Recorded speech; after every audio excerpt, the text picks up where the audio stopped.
a gente vai discutir com um pouquinho. Na verdade, são 2 artigos que eu tentei trazer informações de ambos os artigos, né, que vão discorrer a respeito do mieloma múltiplo recidivado e refratário. Tanto a parte de perfil genético, quanto as terapias disponíveis nesse contexto de refratariedade, tá? Esses são os artigos que a gente vai tentar discorrer nessa aula. Eu tentei ser um pouco sucinto, tanto em virtude do tempo, quanto para tentar abordar os aspectos mais importantes de cada um desses 2 artigos. Bem, na verdade, a gente sabe que atualmente o tratamento do mieloma ele evoluiu bastante nos últimos anos, né? Hoje a gente tem terapias com 4 drogas que são pilar, né, do tratamento tanto do mieloma recém-diagnosticado e ainda hoje do mieloma recidivante e refratário, mas a gente sabe que o mieloma atualmente é uma doença crônica porque ele permanece incurável, né? Na verdade, a recidiva ela vai ocorrer em algum momento e pode acontecer em diversos estágios da doença, tá? A gente vai perceber nessa nossa discussão que o mieloma, quando ele recidiva, ele vai apresentar uma seleção de clones diferentes, uma carga mutacional diferente que não era presente no mieloma recém-diagnosticado, e isso vai ser o desafio atual para a gente conseguir controlar essa doença. São pacientes com necessidades totalmente diferentes, né, dos pacientes com mieloma recém-diagnosticado, tá? E, como eu já citei, vai ser uma entidade biológica, né, esse mieloma recidivante e refratário, diferente, tá? Então, assim, como a gente está começando agora, março, nós temos novos R1s que estão se familiarizando ainda com o mundo da hemato. Eu queria introduzir basicamente com algumas definições sobre mieloma múltiplo e sobre também alguns aspectos importantes que servem para nos guiar através do tratamento e definir recidiva e refratariedade.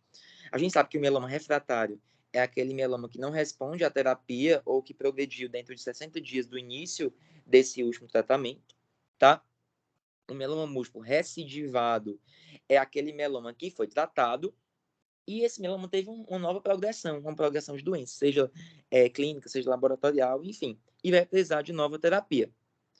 O mieloma múltiplo recidivante refratário, que é o que a gente vai principalmente abordar aqui, é aquela doença, né, que foi instituída uma terapia anterior, o paciente não respondeu da melhor forma, teve uma resposta mínima ou melhor em algum ponto da doença e ele vem progredindo, tá?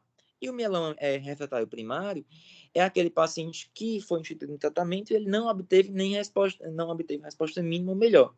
Mas e o que é, principalmente para os meninos que estão chegando, né? O que são essas definições? Resposta mínima, resposta completa. Tem que trazer aqui um dado do próprio artigo que eu achei interessantíssimo, eu vou até tomar a liberdade de aumentar, só para a gente pontuar certas definições que a gente vê com muita frequência. O que é uma resposta completa num paciente com mieloma? É quando eu tenho uma imunofixação, né, sérica ou urinária negativa e eu não vou ter nenhum plasmostoma e vou ter menos de 5% de células plasmáticas aí no aspirado de medula, tá? Uma resposta completa rigorosa seria quando eu tenho as mesmas características da resposta completa, tá? Quando eu tenho negativação do free light, tá? E eu não vou ter nenhum percentual de células plasmáticas aí no aspirado medular, tá? O clássico VGPR, que a gente acaba que é de mais fácil acesso, é uma coisa que a gente consegue identificar com mais clareza aí durante o tratamento do mieloma, é quando eu tenho, né, a presença do componente M na imunofixação, mas eu tenho pelo menos uma redução de 90% aí no pico monoclonal sérico, tá? E além dessa redução de pelo menos 90%, eu tenho um componente M menor do que 100 miligramas na urina de 24 horas, tá? Então, o VGPR, na verdade, é o clássico, é o que a gente vê com maior frequência como uma boa resposta, que na verdade é uma resposta parcial muito boa, né? Mas a gente acaba usando a sigla em inglês. Uma resposta parcial, de maneira geral, a gente vai ter uma redução de pelo menos 50%, né, no pico monoclonal, até 90%.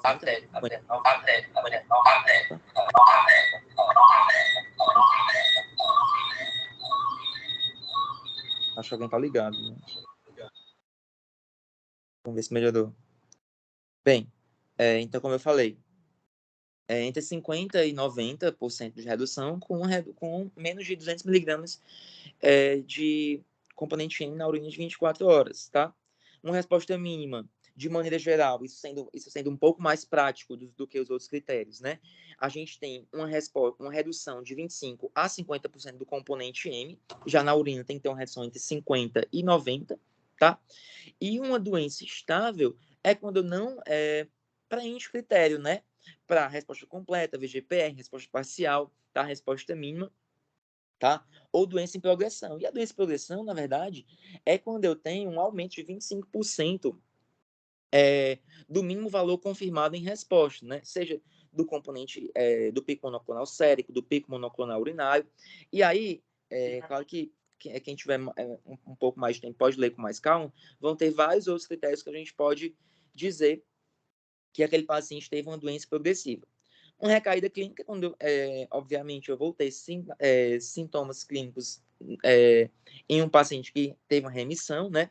Seja alguma sintomatologia do CREB, uma hipercalcemia maior do que 11, uma queda na hemoglobina, uma piora na função renal. É muito comum a gente ver, né, aquele paciente que veio com a resposta adequada, com o tratamento, e aí começou a cair novamente a hemoglobina, começou a piorar a função renal, e a gente tem que estar atento a uma nova investigação para ver se esse paciente realmente está sendo tendo uma recidiva ou uma refratariedade, claro, mas principalmente uma recidiva, que precise de uma terapia nova, tá certo?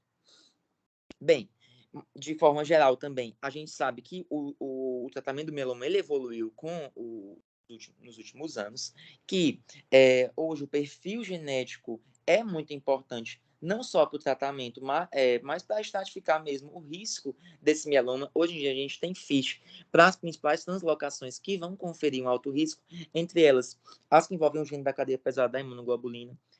No caso, as principais translocações seriam 4, 14, 14, 16, 14 e 20, e entraria também a deleção do 17 e o ganho do 1Q para definir alto risco.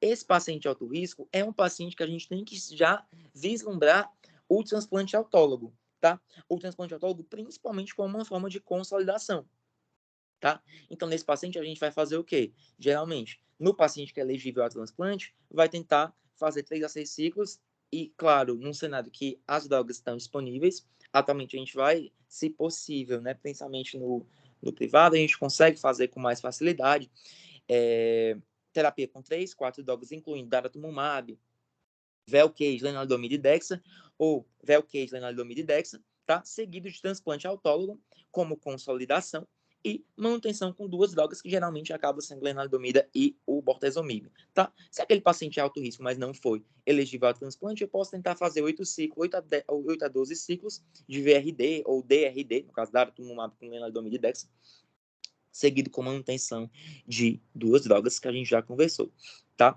No risco padrão, isso inclui até o 11, 14 mesmo, né? A gente também vai avaliar a questão da elegibilidade ao transplante autólogo, mas o transplante vai ser algo a ser discutido.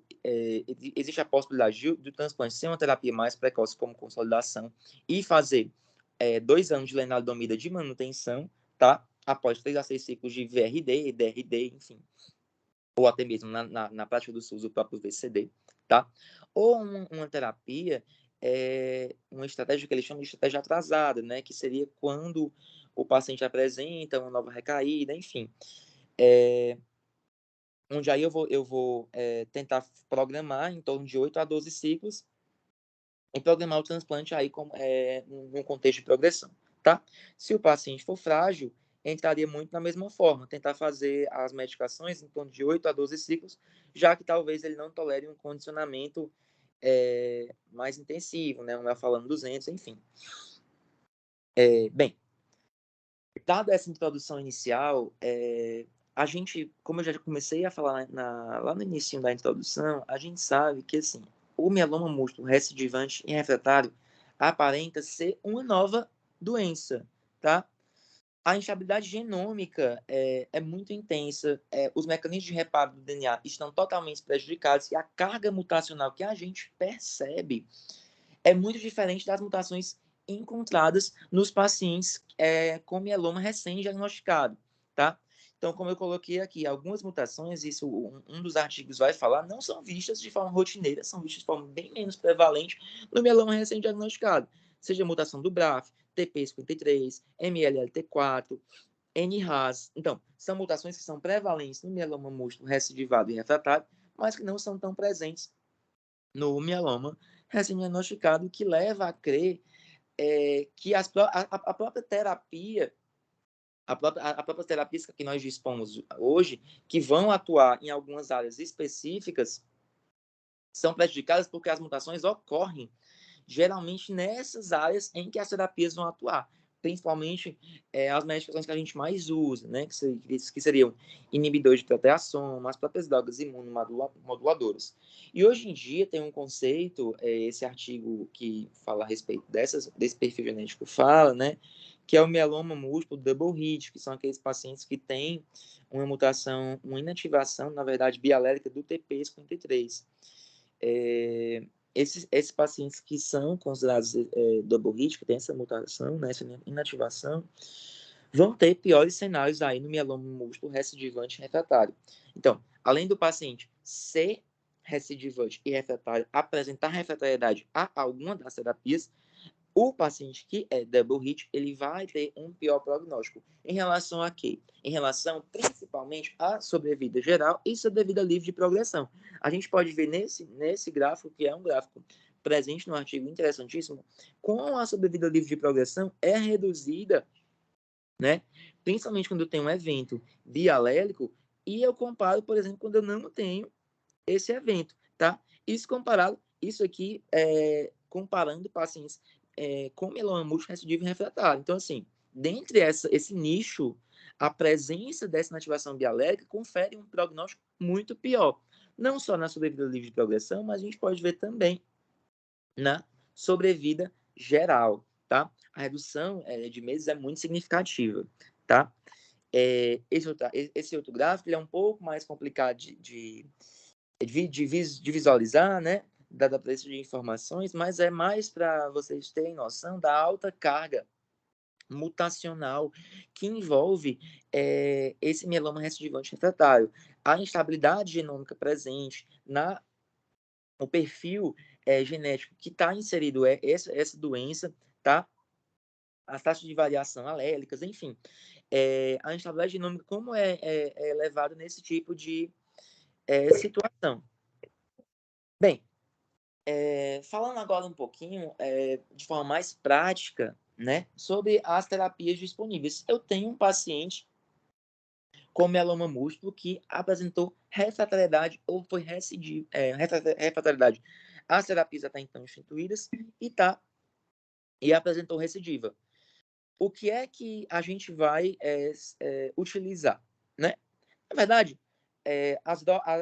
vem surgindo muita coisa nova, né? E dentre as coisas que a gente já tinha acesso, vem aparecendo cada vez mais drogas novas. Por exemplo, as drogas imunomoduladoras. A gente tem a talidomida. A talidomida é um clássico que entrou aí em vigor no final da década de 90, né? Entrou inicialmente para mieloma múltiplo recidivante e refratário, mas assim, foi um tratamento que teve um sucesso inicial e fez com que ela entrasse no rol do tratamento do mieloma recém-diagnosticado, tá? E, obviamente, novos estudos fomentaram, né? Esse sucesso fomentou a criação de novos estudos e desenvolveu-se novas drogas imunomoduladoras que hoje em dia são usadas, inclusive, para terapia com mieloma múltiplo recém-diagnosticado, mas também para mieloma recidivante e refratário. Por exemplo, a lenalidomida e a pomalidomida. A gente sabe que elas vão atuar e falando um pouquinho rapidinho do mecanismo de ação, na inibição do NF-kappa-beta e do IFR4, tá? E isso vai levar ao quê? A um aumento da expressão de fatores pró-apoptóticos, como as caspases 8, né? A própria regulação negativa da angiogênese via fator de crescimento endotelial vascular e a própria L6, tá? E tem um conceito muito interessante, que é a própria estabilização do cérebro. O cérebro é um componente do CRL4, tá? E o cérebro, que é um complexo colíneo, 4, né? O cérebro ele vai atuar na degradação de fatores de transição. Entre os fatores de transição mais importantes tem o Ícarus, né? E o Aiolos. O Aiolos é um membro da família Ícaros e é responsável pela geração das células plasmáticas de alta afinidade na medula óssea, né? A degradação do Ícaros, ela vai levar ao quê? A uma diminuição na produção do IRF4, tá? E um aumento da produção de IL-2, que vai levar ao aumento da vigilância imunológica e até uma atividade antimieloma. Isso também acontece, por exemplo, com a própria lenalidomida, né? Que a gente vai ter uma redução do PD1, né, nas células TCD8, né, e aí vai levar a um aumento da atividade antimieloma, tá certo?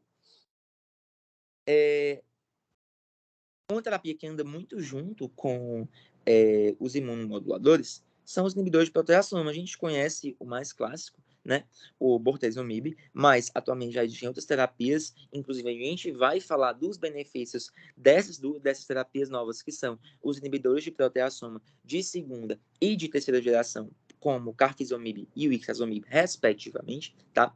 Eles vão ter perfis de administração diferentes, efeitos colaterais diferentes, por exemplo, o ixazomib é oral, então assim vai ter um perfil mais cômodo naquele paciente mais idoso, enfim, que tem uma dificuldade de acesso, né, a um centro de saúde, tá? Eles vão inibir a sinalização do NF-kappa-beta pela inibição do proteassoma, tá? E essa inibição do proteassoma vai levar a um acúmulo de proteínas mal dobradas, né, mal formadas, e esse acúmulo vai ocorrer ali no retículo endoplasmático e vai levar a um estresse metabólico, e esse estresse metabólico vai gerar apoptose, tá? Então, é esse o mecanismo que os inibidores de proteasoma vão levar à apoptose e vão levar à sua atividade antimieloma, né? Bem, outra terapia importante que a gente vai ter nesse cenário, e a gente vai falar um pouquinho do mecanismo de ação, os anticorpos monoclonais, no caso, o anti-CD38, né, o daratumumab, tá? O DARA, hoje em dia, já está aprovado, a gente já viu lá no início, quando eu falei, né, no tratamento padrão dos melomas em alto risco, ele já está aprovado, né, associação com lenalidomida e dexametasona, com bortezomib e dexametasona, seja DARA-RD, DARA-VRD, enfim, já está muito bem estabelecido a sua ação antimieloma, né? O isatuximab, ele também vai ser um anticorpo monoclonal aí que vem surgindo, mas principalmente num cenário já de recidiva e refratariedade, tá? E a associação já vai ser com drogas também mais novas, né? Drogas de terceira geração, enfim, como por exemplo a pomalidomida, tá? E aí os anticorpos monoclonais, eles vão... quais são os mecanismos, né? Como é que ele vai levar essa ação antimieloma? Primeiro, a gente tem citotoxicidade mediada por células dependentes de anticorpo, né? Que é a sigla de ADCC, né? A gente tem o quê? A gente tem uma célula NK, né? Esse mecanismo é conduzido por uma célula NK e ocorre através da vida da exostose de grânulos, né? Esses grânulos incluem perforinas, granzinhos que rompem as membranas, ativam caspases, né? E esses caspases vão levar, consequentemente, à apoptose, tá? Outro mecanismo seria o quê? Uma citotoxicidade dependente do próprio complemento, né? O que a gente tem? Essa citotoxicidade, ela é marcada pela opsonização do C1q, né? O C1q vai desencadear a via clássica do complemento, né? Que vai formar um complexo de ataque à membrana, né? E levando à deposição na membrana celular do C5b e C9, né? E por último, a fagocitose celular dependente de anticorpo, que é mediada por macrófagos, né? Tá? Então, esses vão ser os mecanismos principais de ação anti-mieloma dos anticorpos monoclonais. E claro, a gente ainda utiliza, né, quimioterapia, tá? Para tratamento do mieloma. Seja naquele mieloma que a gente precisa de uma indução, uma atividade, uma emissão mais rápida, até na leucemia células plasmostárias, né? Num tempo de remissão maior. Então, a gente vai utilizar de quimioterapia ainda. O DTPs, né, dexametasona, talidomida, platina, doxorubicina, ciclosamida, toposídio, o próprio norfalano, que a gente vai usar na consolidação, eles vão atuar de diversas formas diferentes, seja com dano direto ao DNA, seja atuando no ciclo celular, na fase S, na fase G2, tá? Os próprios atuando como no contexto de imunossupressão. Então, assim, são vários mecanismos que a quimioterapia vai atuar no mieloma e ainda a gente utiliza bastante esse tipo de terapia, tá?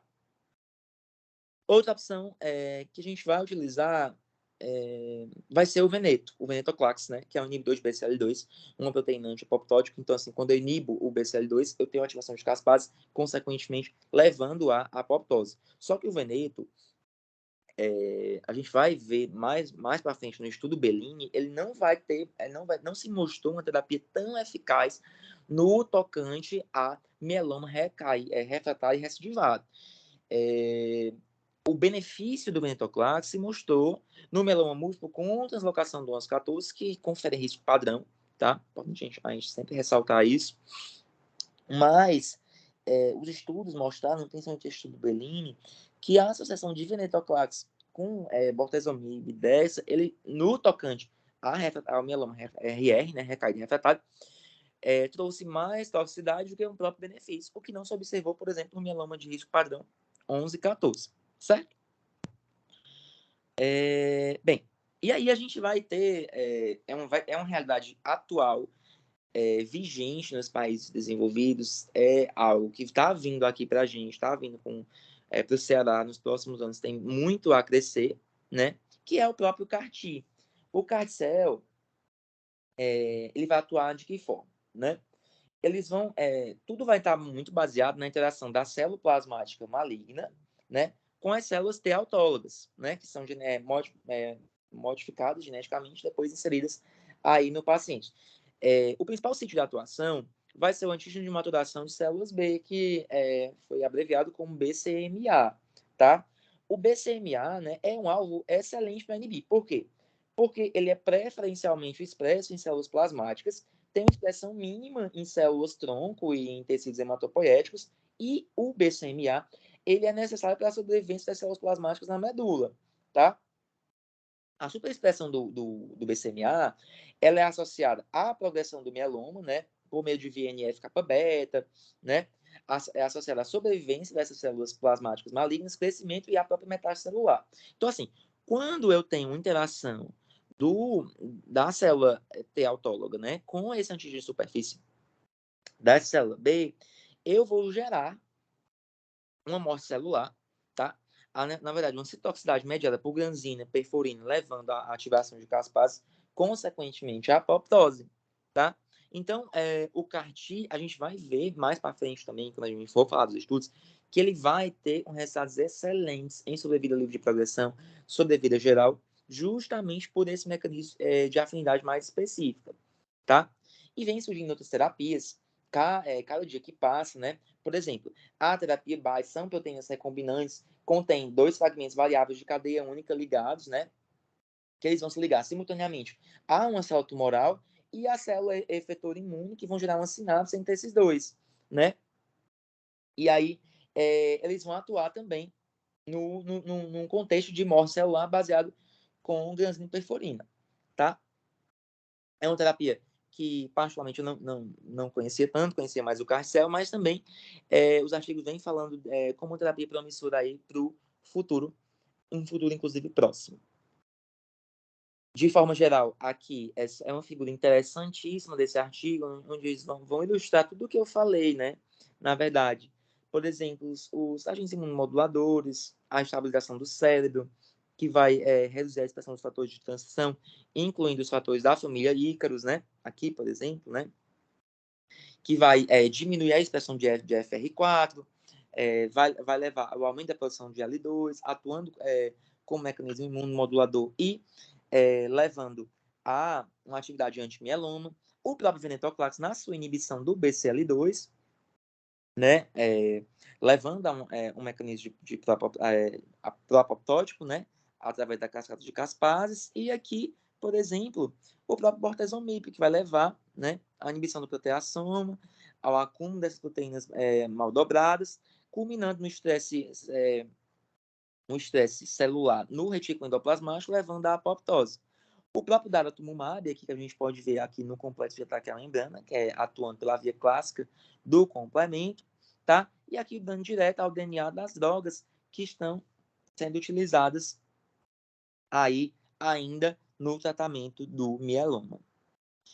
E agora a gente vai falar do que eu já tinha comentado, né? Que são os estudos, né? Que vão nos fornecer as estratégias terapêuticas e as respostas a essas estratégias terapêuticas no tocante à sobrevida livre de progressão e sobrevida geral, tá? Então, a gente vai dividir a cada refratariedade, né? Por exemplo, a refratariedade à lenalidomida. O que a gente pode fazer uso, né? O que a gente pode pensar em utilizar nesse caso? Nós podemos tentar uma imunomodulação com um imunomodulador diferente, no caso a pomalidomida, e isso foi abordado pelo estudo NIMBIUS e STATUS principalmente, tá? Onde, rapidinho aqui eu vou voltar já para a gente conversar mais. Mas o NIMBIUS, ele vai comparar pomalidomida com dexametasona em baixa dose, comparado com dexametasona em alta dose, e o STATUS vai discorrer a respeito do uso de pomalidomida e dexametasona em baixa dose.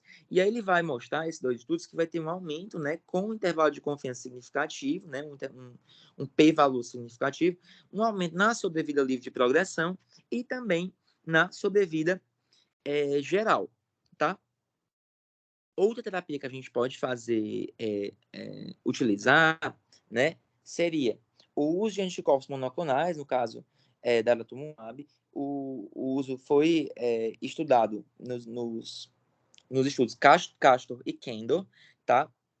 E a combinação de um anticorpo monoclonal com inibidor de proteasoma e corticóide aumentou a sobrevida livre de progressão, tá? A gente não teve um aumento da sobrevida geral nesses dois estudos, mas teve um aumento da sobrevida livre de progressão. O Castor, ele comparou daratumumab, bortezomib, que é o Velcade, e a dexametasona comparado, né, com apenas bortezomib e dexa. Eu tive um p-valor significativo e um aumento da sobrevida livre de progressão, tá? O Kendall, ele comparou já o quê? Terapias. No contexto do mieloma recidivado, comparou uma terapia já de segunda geração, no caso, carfilzomib com dexametasona, comparado ao quê? A associação de carfilzomib e dexametasona ao daratumumab. E eu também pude observar um aumento na sobrevida livre de progressão considerável no braço do daratumumab, carfilzomib e dexametasona, tá? O Bellini, né, foi o estudo que eu falei logo quando eu estava discutindo um pouquinho sobre a fisiopatologia do venetoclax, né, com inibidor de BCL2, o Bellini comparou o veneto, né, o venetoclax em associação na verdade, o Bellini ele associou venetoclax, bortezomib e dexa versus bortezomib e dexa, tá? E ele não teve uma boa resposta em relação ao aumento sobrevida livre de progressão e sobrevida geral no mieloma múltiplo de alto risco ou recaído refratário que não tinha a translocação do 11-14. Então, assim, o benefício foi encontrado apenas no mieloma múltiplo com translocação do 11-14, seja esse mieloma múltiplo de novo, né, ou recaído refratário, tá? Bem, isso aqui que a gente estava conversando era sobre a refratariedade a drogas imunomoduladoras, especificadamente a lenalidomida. Tá? Vamos agora conversar um pouco sobre a refratariedade ao Velcade, ao bortezomib, tá? A gente sabe que, assim, no tratamento atual, a gente usa da mesma forma o inibidor de proteasoma em associação com o imunomodulador. Então, geralmente, quando eu tenho uma refratariedade ao bortezomib, eu também vou ter uma refratariedade ao imunomodulador em questão. Então, refratariedade a bortezomib geralmente está associada à refratariedade à lena, tá? O que eu posso fazer? Eu posso trocar, tá, por um inibidor de proteasoma de segunda geração, de terceira geração, um carfilzomib, um ixazomib, ou fazer uso de algum anticorpo monoclonal. E foi isso que os estudos Endeavor e o Turmalin, eles fizeram, tá? O Endeavor, foi o que ele fez, né? Ele comparou carfilzomib e dexametasona com bortezomib e dexa, e eu tive um aumento da sobrevida livre de progressão, tá? No braço em que utilizei carfilzomib, que é um inibidor de proteasoma de segunda geração, em comparação com o bortezomib, que é de primeira, tá? Então, eu tive um aumento da sobrevida livre de progressão e sobrevida geral. O Turmalin, ele já não teve resultados tão promissores, tá? Ele comparou ixazomib com lenalidomide e dexa versus lenalidomide e dexa e não teve um benefício sustentável a longo prazo. O artigo ele vai falar que na verdade, esse benefício que não foi sustentado foi por motivos outros que não associados ao ixazomib.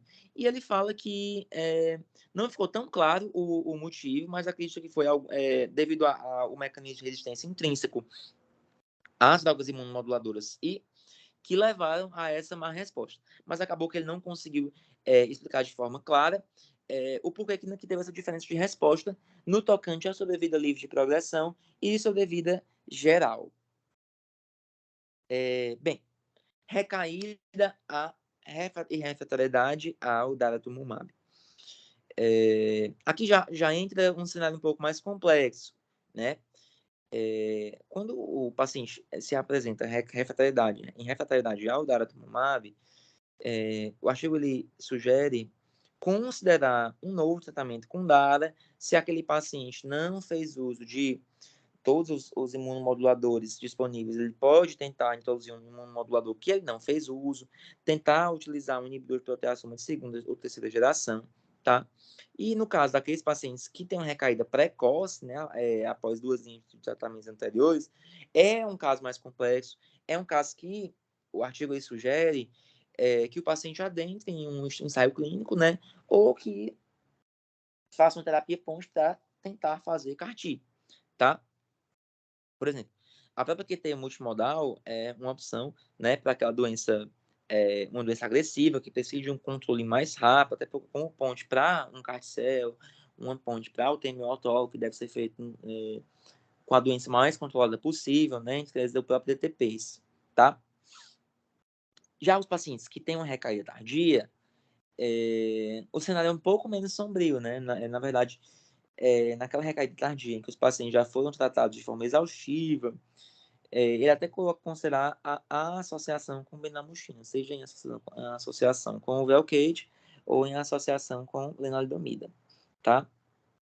Aqui foram alguns estudos, tá? Entre eles o DREAM, em que utilizou novos anticorpos monoclonais em comparação com o pomalidomida e dexametasona, mas eles não tiveram um benefício estabelecido no tocante à sobrevida geral e sobrevida livre de progressão, e acabou que esse anticorpo monoclonal ele foi retirado do mercado, tá? Dos Estados Unidos. Então, ele não está sendo mais utilizado de rotina. O TMO, a gente já vê de rotina, o paciente mieloma recai.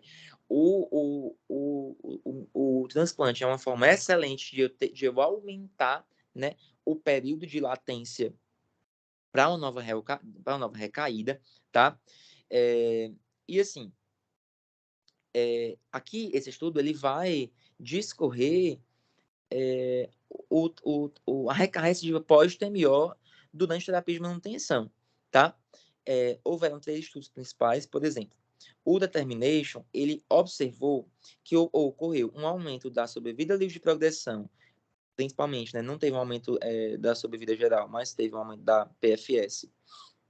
Quando eu comparei TMO na consolidação em primeira remissão e TMO na recaída.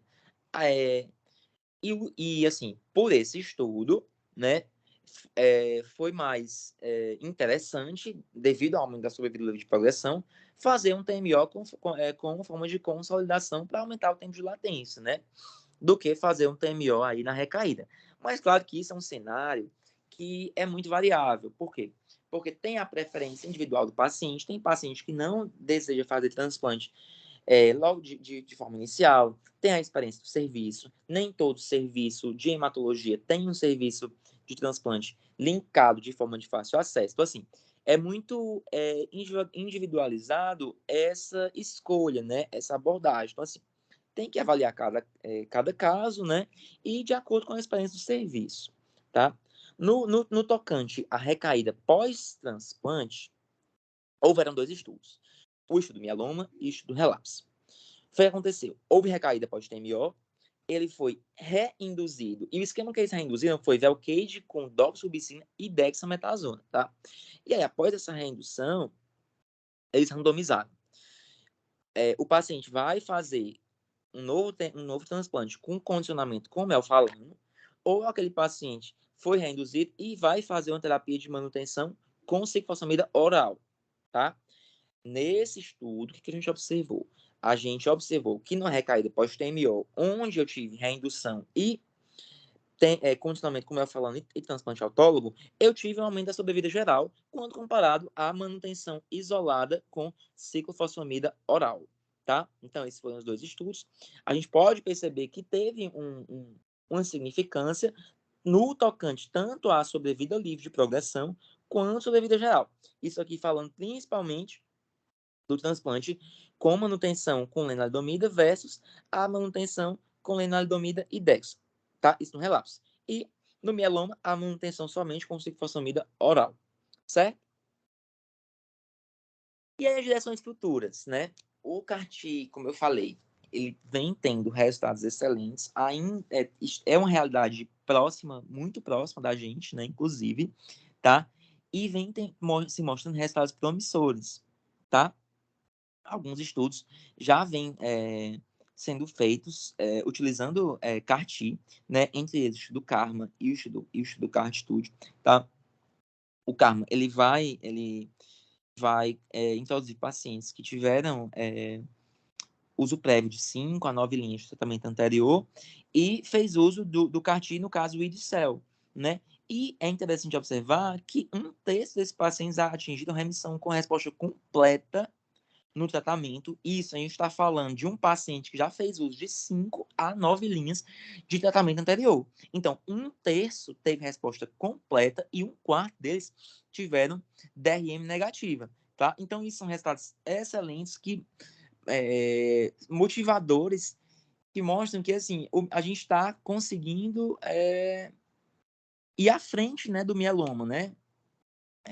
A evolução clonal do mieloma às vezes a gente perde no contexto de tentar uma droga, o paciente ser refratário, mas o CAR-T vem mostrando que a gente tem possibilidade sim de atingir remissões duradouras e eficazes nesse paciente, que é um paciente já exaustivamente tratado, né? O CAR-Studio, ele já vai colocar uma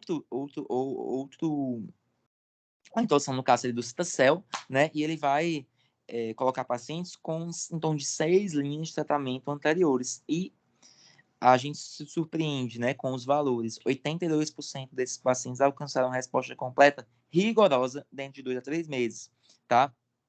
E quando eu comparo com o Indicel, eu tive até, inclusive, um aumento da sobrevida livre de progressão, que foi em torno de 55%. E as outras terapias também vêm se mostrando bastante promissoras, são terapias futuras que representam aí oportunidades de a gente melhor tratar esses pacientes, tá?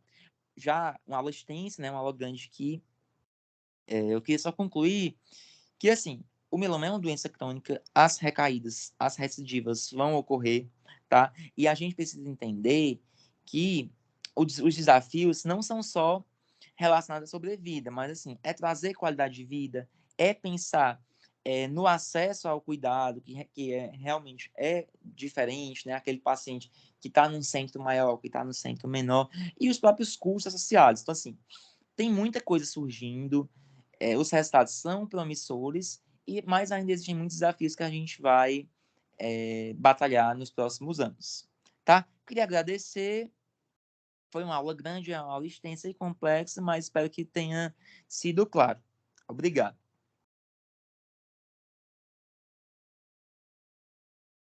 Obrigado, Paulo, pela apresentação, foi excelente. E acho que você trouxe alguns pontos muito importantes. Primeiro, a introdução, né, que você estratificou aí o mieloma, mostrou quais são os critérios de resposta. Uma introdução foi muito importante, que é a partir daí que a gente toma a nossa conduta, né?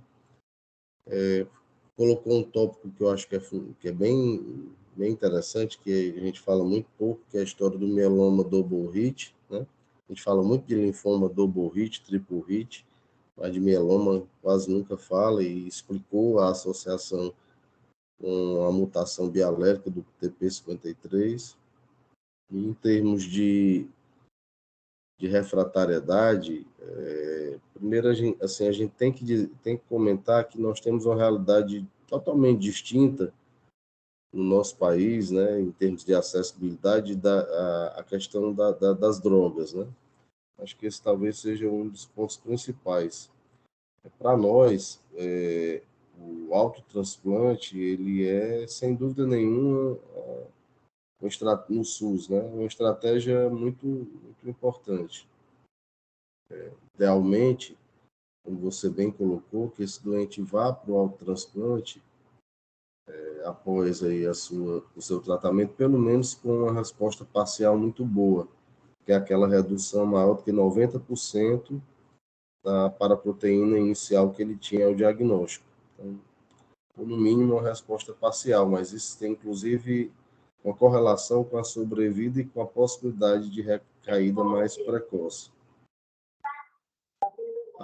Além desse aspecto, eu acho que você colocou bem a história das várias possibilidades de refratariedade, desde imunomoduladores, desde inibidor de proteossoma e dos anticorpos monoclonais. Né? O trabalho traz isso de uma maneira muito interessante.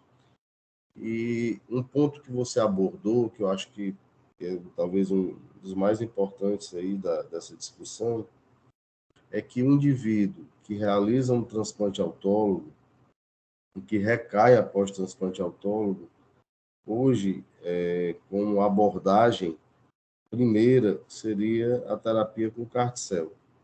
Né? Então, é uma alternativa que vem sendo muito discutida, e aí, mais uma vez, a gente tem toda a dificuldade do acesso, né, a isso.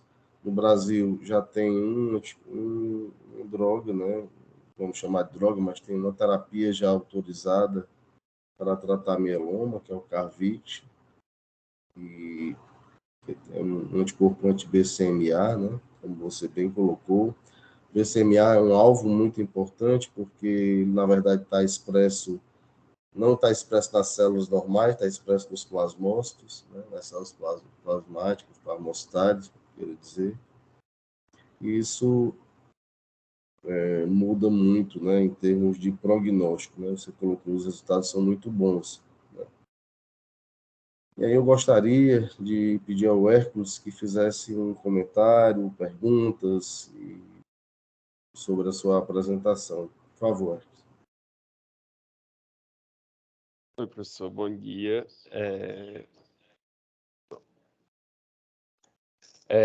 Só parabenizar o Paulo pelo excelente trabalho, pela excelente apresentação. Realmente, assim, a gente, quando estamos na residência estudando mieloma pela primeira vez, é bem complicado, porque a prática americana é muito diferente da prática brasileira, né? Primeiro, pela disponibilidade de drogas, né? Eles considerarem um DARA-VRD em primeira linha para paciente não elegível é uma coisa assim que é bem diferente, é bem improvável que venha acontecer no Brasil pelos altos custos, são centenas de milhares de dólares por ano, né? Para custear um tratamento como esse, o que acaba restringindo o nosso raciocínio terapêutico, né? Por ter como primeira linha habitual o VCD, o VTD e tendo poucas terapias de resgate disponíveis no SUS, eu acho que é como o senhor falou, realmente o autotransplante vem ter um papel importante, né? E também o segundo transplante, né? Naqueles pacientes que tiveram uma resposta adequada ao primeiro transplante.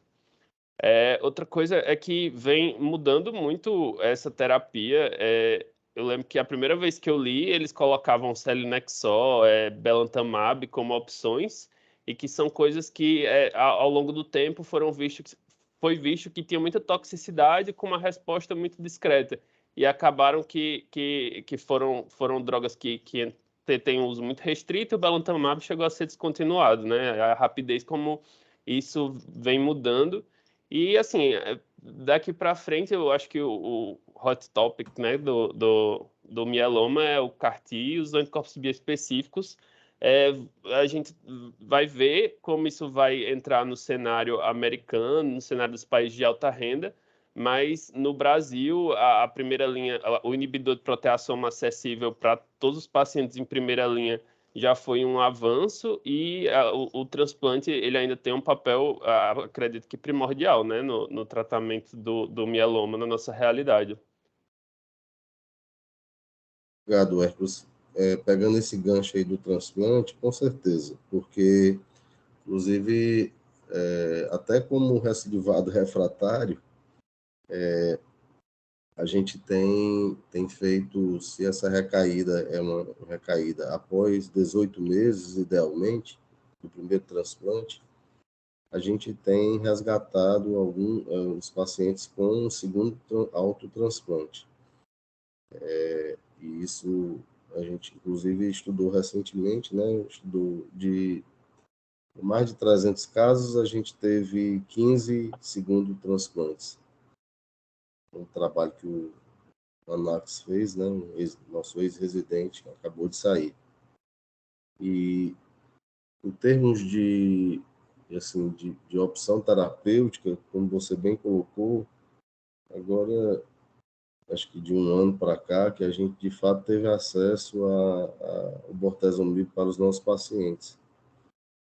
Na iniciativa privada, o acesso que eu tenho ao carfilzomib, principalmente ao esquema KRD, a associação de carfilzomib com lenalidomida e dexametasona, é um esquema de resgate muito bom.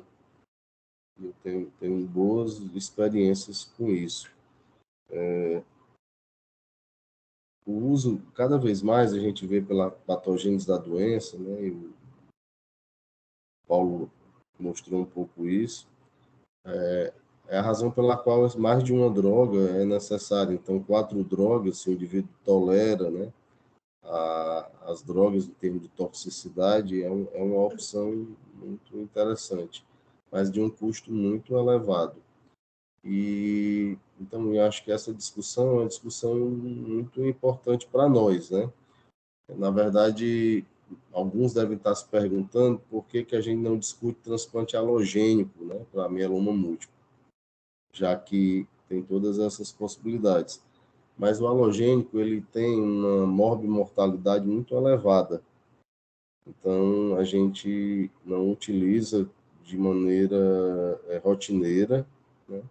E deixa ele como, na verdade, uma opção como estudo clínico. Quando nós discutimos o consenso brasileiro de transplante medula óssea, que acabou de ser publicado na nossa revista da Sociedade Brasileira de Transplante de Medula, quando a gente discutiu o ano passado no grupo de mieloma, uma das coisas que se colocou é não fechar a possibilidade do transplante halogênico. Mas eu confesso a vocês que eu vejo isso com certa dificuldade, principalmente no serviço público, porque a gente tem, no nosso serviço, por exemplo, nós temos uma média de 98 doentes. É um número bem... é um número que não muda, poderiam ser 100, né? Mas é uma média de 98 doentes esperando transplante de medula óssea entre autólogo e halogênico. Dentre esses doentes com muito mais chance e mais perspectiva de realizar transplante, como anemia plástica, como os mielomas que fazem o seu primeiro transplante autólogo, mesmo as leucemias agudas, que é a grande maioria dos halogênicos. e as mielodisplasias. Nesse caso, quando você compara e vê a dificuldade de acesso, disponibilidade de leito, de drogas, né, de medicamento, de uma maneira geral, fica muito improvável que a gente vai indicar um halogênico fora de estudo clínico na nossa realidade. Então, acho que isso é um ponto importante. Queria, então, pedir que a Ana Vitória fizesse comentários, perguntas, discussões da aula do Paulo Henrique. Por favor, Ana Vitória. Oi, doutor, bom dia. Bom dia. Queria só parabenizar o PH, a aula foi excelente, um tema difícil. Acho que o que eu mais, assim, me chamou muito a atenção realmente a nossa dificuldade no tratamento desses pacientes, porque, por exemplo, agora a gente teve um período até grande de faltar o Velcade, que é uma medicação tão essencial, principalmente para os pacientes que têm já acometimento renal. Então, a gente não tem um grande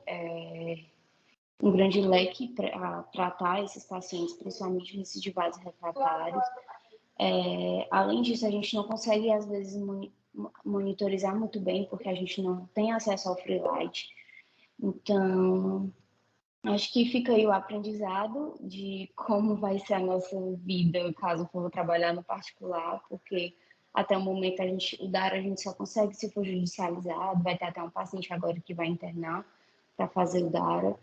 E eu particularmente nunca vi nenhum fazendo, então realmente é algo muito novo para mim. Eu acho que o CAR-T a gente ainda vai ter algum tempo até conseguir, pelas questões logísticas, pelo custo, talvez toxicidade também, mas a gente tem até um sucesso nos pacientes que fazem um transplante autólogo, mas alguns com assim, os mais quimiosensíveis têm uma resposta mais prolongada, outros já respondem de forma mais curta, e em alguns casos até nesses pacientes que têm uma resposta mais prolongada, a gente pegou um paciente aqui no TMO que fez o primeiro transplante, teve 5 anos de controle de doença, depois recidivou, fez novo ciclo de VCD e foi para um segundo transplante. Então, assim, basicamente o que a gente tem no momento, mas eu acho que é isso. Foi importante para ver como é a realidade em outros centros, né? O que a gente poderia fazer nos casos desses pacientes se a gente tivesse acesso a todas as medicações. Acho que você falou 3 coisas bem interessantes, Vitória. Primeiro, a primeira delas assim, a questão do free light, que é o que caracteriza a remissão completa estrita, que faz com que em alguns locais, quando o indivíduo obtém a remissão completa estrita, disputa se vai para o transplante autólogo em primeira remissão ou não, né? É um aspecto interessante, né? Uma ferramenta que a gente tem, graças a Deus, no privado, pelo menos, e que ajuda, tá? Um outro ponto, o acesso ao daratumumab, a gente até teve alguma experiência, tem alguma experiência com isso, no público também. A gente participou de alguns estudos, então nessa ocasião a gente teve a oportunidade de utilizar, a gente utiliza bastante no privado em regime ambulatorial, então isso é bem importante relatar, é uma droga tranquila de fazer, tá? Sempre lembrar que o daratumumab é uma droga, não esquecer nunca disso, que você tem que fazer tipagem sanguínea BO-RH desse doente, porque eles costumam mudar e depois você tem uma dificuldade na transfusão, porque as provas dão da prova cruzada positiva. Então, lembrar desse detalhe. E outra coisa que você falou, que eu acho bem interessante, que é o seguinte, e me ocorreu isso. Em 2008, nós fizemos nosso primeiro transplante autólogo de mieloma. E esse paciente está vivo até hoje. Ele não tem uma doença totalmente controlada, mas ele vive bem, muito, muito bem, obrigado. Usando, a última vez que eu o atendi foi o ano passado. E ele, quer dizer, se passaram aí quase 15 anos, né? Ele está vivo até hoje, quer dizer, a gente sabe que a sobrevida média do mieloma é uma sobrevida de aí, em torno de 3 anos, né? com esses tratamentos sem transplante. Então, eu acho que o autotransplante ainda é muito importante para nós. Tá? Ainda é um recurso muito importante e que a gente precisa. A grande questão, pessoal, aí volta para a problemática normal, é o acesso, o número de leitos e as oscilações no fornecimento da droga. Agora mesmo a gente está esperando o Neofalano chegar. A gente tem uma fila de doentes que ficam aguardando. Então, isso é muito prejudicial. Suzana, vou conceder a palavra para você e a gente conclui após a palavra da doutora Suzana. Por favor. Oi, doutor Fernando, bom dia. Assim, só Bom dia. dar as boas-vindas aos novos residentes também, né, que eu não tinha falado ainda. Só para explicar essa questão do daratumumab, né, que a gente sempre tem que solicitar a fenotipagem eritrocitária, porque, na verdade, assim, o antes da 38 é expresso nas hemácias, né? E aí, para a gente tirar o efeito do anticorpo, a gente tem que tratar a hemácia com DTT, que pode destruir alguns antígenos, e a gente pode perder isso à frente, né? Por isso que é importante sempre ter fenotipagem. Outra coisa que a gente acaba, na verdade, não é acessível para a gente, é a utilização de receitos da pesquisa clínica. Né? O paciente é recidivado, a gente tem algum estudo novo do paciente, né? E que na nossa realidade acaba sendo difícil, até porque o perfil de paciente que os estudos exigem, acaba que a gente não tem, né? Assim, que eles querem que seja geralmente refratário a endospiraltassoma, refratário a imunomodulador, ou estão especificando que seja refratário a lena, nem só imunomodulador, e acaba sendo bastante difícil a gente também incluir esses pacientes, assim, trazer algum estudo para poder incluir esses pacientes. E, assim, só para critério de informação, né, que eu também trabalho no ICC, e a gente vai participar de um protocolo de estudo com bispecífico, né, primeira linha. Então, a gente pode depois conversar que seria paciente na base de primeira linha, não elegível, e um dos critérios também de não elegibilidade seria, caso a gente considere que está até essa dificuldade de acesso ao transplante, e postergar para um momento, né, um segundo momento, e começar o tratamento do paciente mesmo nos não elegíveis clássicos. Só para informar também. Muito obrigado, Suzana, pelas considerações, muito bem-vindas. Excelente saber que tem um centro, né, com algum estudo, então isso sempre é muito positivo. A gente também agora até vai entrar nos poucos doentes que nós temos que usaram o daratumumab, são em torno de 5 doentes, mais ou menos, do nosso serviço. A gente vai participar de um estudo sobre a questão da toxicidade do daratumumab. Então, é um estudo que está iniciando também aqui no nosso serviço. Eu queria muito parabenizar, agradecer, acho que a discussão foi excelente. É importante discutir e falar sobre mieloma, né? Mieloma é a doença em que a gente tem um maior número de transplantes, né? Então, autotransplante, melhor dizendo. E então é uma doença com muitas drogas e com muitas possibilidades e é sempre importante discutir e falar. Então, muito obrigado, Paulo, obrigado a todos e até a próxima. Até quarta-feira. Os residentes temos reunião após essa sessão. Lembrando vocês. Obrigado, tchau, até mais. Tchau, tchau. Obrigado a todos. Tá.